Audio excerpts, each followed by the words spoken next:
Hello நண்பர்களே, நானும் bulking பண்ண போறங்கிற சீரீஸ்ல இன்னைக்கு நாள் 34. காலங்காத்தால ஆடிய செஞ்சு எல்லா வேலையும் பார்த்துட்டு கிரியேட்டினை குடிச்சிட்டு ஜிம்முக்கு பொறுமையா கிளம்பிட்டேன். ஏன் இவ்வளவு பொறுமைனா, இன்னைக்கு காலேஜுக்கு லீவை போட்டேன். சரி, அப்படியே கிளம்பி ஜிம்முக்கு பொறுமையா வந்தா வாழணும்னு ஆசையோட வந்தவன வாசல்லே வச்சு அனுப்பின மூமெண்ட் ஆயிடுச்சு. இன்னைக்கு அவ்வளவுதான் ஜிம்முக்கு பட்டையோ நினைச்சேன். அப்போதான் மூளை முக்குல இருந்து ஒரு ஐடியா, பழைய ஜிம் ஓப்பன்ல தானே இருக்கும், அங்க போலான்னு வண்டியை வீட்டுல போட்டுட்டு அப்புறம் அப்படியே சைக்கிள் எடுத்துட்டு பாட்டு கேட்டுட்டு பொடி மீதியா மிதிச்சு ஜிம்முக்கு போயிட்டு இருந்தேன். அப்புறம் அங்க சைக்கிளை நிப்பாட்டி போட்டுட்டு ஜிம்முக்குள்ளார ஓடிட்டேன்.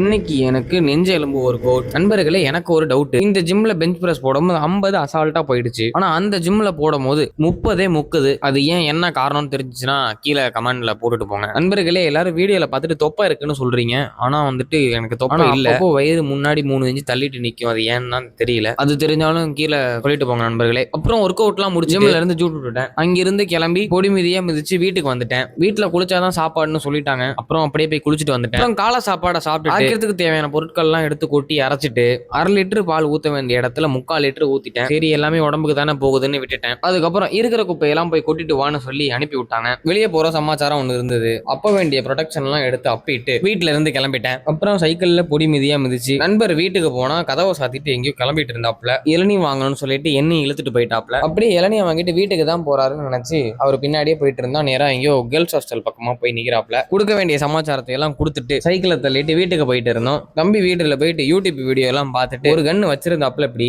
அதை பார்க்கவும் எனக்குள்ள இருந்த வித்தையெல்லாம் வெளியே காட்டணும்னு பண்ணிட்டு இருக்கும் போது கன்னு கலண்டுருச்சு. அப்புறம் அங்க இருந்து வீட்டுக்கு கிளம்பிட்டேன். அப்படியே வீட்டுல போய் ஒரு சின்னதா ஒரு நேப் ஒண்ணு போட்டு அவ்வளவுதான். அந்த நாளை முடிச்சுக்கிற நண்பர்களே, கான்ஃபிடண்டா இருங்க.